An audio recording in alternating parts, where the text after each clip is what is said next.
saya Eka Putra Anggraini. Video ini dibuat untuk memenuhi tugas ujian akhir sekolah semester genap tahun akademik 2021-2022 mata kuliah Tafsir Tarbawi 2, dosen pengampu Bapak Alim Syafa MPD, semester 4 dengan program studi Pendidikan Agama Islam di kampus Sekolah Tinggi Agama Islam Grobogan. Baiklah, di sini saya akan membahas Quran Surah Al-Qasas ayat 77 yang berbunyi Bismillahirrahmanirrahim wabtaghi fima atakallahu ad-daral akhirah wa la tansa nasibaka minad dunya wa ahsin kama ahsanallahu ilaik wa la tabghil fasada fil ard innallaha la yuhibbul mufsidin, yang artinya, dan carilah pahala negeri akhirat dengan apa yang telah dianugerahkan Allah kepadamu. Tetapi janganlah kamu lupakan bagianmu di dunia dan berbuat baiklah kepada orang lain, sebagaimana Allah telah berbuat baik kepadamu. Dan janganlah kamu berbuat kerusakan di bumi. Sungguh, Allah tidak menyukai orang-orang yang berbuat kerusakan. Quran Surah Al-Qasas surah ke-28 ayat 77. Selanjutnya saya akan menjelaskan makna mufradat surah Al-Qasas ayat 77. Yang pertama, kalimat kata ad-daral akhirah. Dalam tafsir Al-Marawi dikatakan bahwa ad-daral akhirah dalam ayat ini diartikan sebagai thawabullah, yakni pahala dari Allah dengan menafkahkan harta dengan mengharap ridhonya dengan sebaik-baik tasarruf dalam jual beli dan berusaha. Sedangkan dalam tafsir Al-Qaisini dikatakan bahwa ad-daral akhirah diartikan sebagai pekerjaan yang bernilai kebaikan dari pekerjaan yang wajib dan sunnah yang menjadikan tambahan pahala di akhirat kelak. Kemudian berdasarkan tafsir Al-Jalalain disebutkan bahwa darul akhirah bermakna menafkahkan harta di jalan ketaatan kepada Allah. Baiklah, selanjutnya yaitu kata nasib. Dalam tafsir Al-Misbah, kata nasib diambil dari kata nasoba yang berarti menegakkan sesuatu sehingga nyata dan mantap. Kata nasib adalah bagian tertentu yang telah ditegakkan sehingga menjadi nyata dan jelas bahwa bagian itu adalah hak dan miliknya dan itu tidak dapat direlakan. Sementara para ulama berpendapat bahwa nasib manusia dari harta kekayaan di dunia ini hanyalah apa yang dimakan dan habis termakan, apa yang dipakai dan punah tidak dapat dipakai lagi, serta apa yang disedekahkan kepada orang lain dan yang akan diterima ganjarannya di akhirat nanti. Pendapat yang lebih baik adalah yang memahaminya dalam arti segala yang dihalalkan Allah Subhanahu wa Ta'ala. Harta yang diperoleh manusia secara halal dapat digunakannya secara baik dan benar sebagaimana digariskan oleh Allah Subhanahu wa Ta'ala.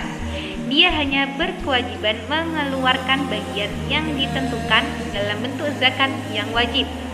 Selebihnya adalah halal untuk dinikmatinya kecuali kalau ia ingin bersedekah. Selanjutnya, kata ahsin. Dalam tafsir Al-Misbah, kata ahsin diambil dari hasanah yang berarti baik. Kata yang digunakan dalam kalimat ini merupakan bentuk perintah yang membutuhkan objek.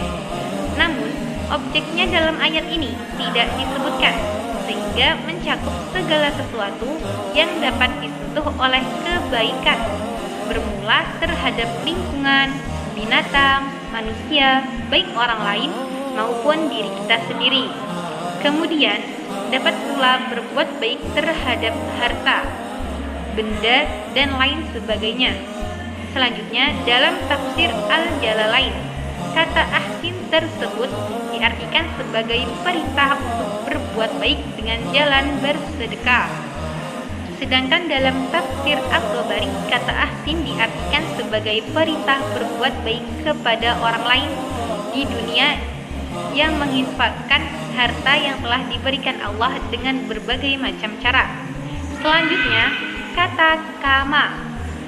Quraisy Shihab mengartikan secara khusus kata kama dalam kitab tafsirnya. Beliau menjelaskan bahwa kata kama dalam ayat ini dipahami oleh para ulama dalam arti sebagaimana. Ada juga ulama yang enggan memahaminya demikian, karena betapapun besarnya upaya manusia berbuat baik, pasti dia tidak dapat melakukannya sebagaimana yang dilakukan Allah. Atas dasar itu, banyak ulama memahami kata kama dalam arti disebabkan atau karena, yakni karena Allah telah melimpahkan aneka karunia, maka seharusnya manusia pun melakukan ihsan dalam upaya perbaikan sesuai kemampuannya. Selanjutnya, kata al-fasad. Kata al-fasad merupakan bentuk masdar dari kata kerja fasada yafsudu yang berarti rusak, binasa, atau busuk. Diungkapkan pula dalam buku tafsir ayat ekonomi oleh Profesor Dr. Muhammad Amin Suma bahwa fasad bisa berarti batal, tidak sah, senang-senang, main-main. Dalam konteks usaha ekonomi, beliau pun menjelaskan bahwa al-fasad berarti pengambilan harta atau uang secara zalim atau perampasan tanpa hak. Baiklah, saya akan menjelaskan makna global Quran Surah Al-Qasas ayat 77.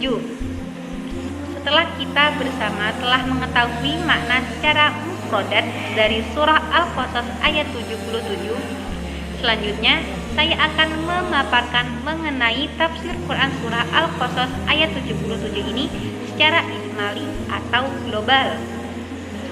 Pada hakikatnya, penafsiran mengenai Quran Surah Al-Qasas ayat 77 ini masih ada kaitannya dengan penafsiran ayat sebelumnya, yakni Quran Surah Al-Qasas ayat 76 yang mengungkapkan kisah tentang Qarun yang dilimpahi kekayaan oleh Allah Subhanahu wa Ta'ala. Namun, kekayaan tidak digunakan untuk jalan yang benar, tidak juga untuk dinafkahkan di jalan Allah, dan justru ia digunakan sebagai alat yang fasad. Artinya, digunakan untuk cara yang salah, yakni menyombongkan dirinya atas kekayaan yang berlimpah sebagai alat kesombongan dan menjadikannya zalim terhadap masyarakat Bani Israel. Baiklah, mungkin hanya ini yang dapat saya jelaskan. Saya akhiri, wassalamualaikum warahmatullahi wabarakatuh.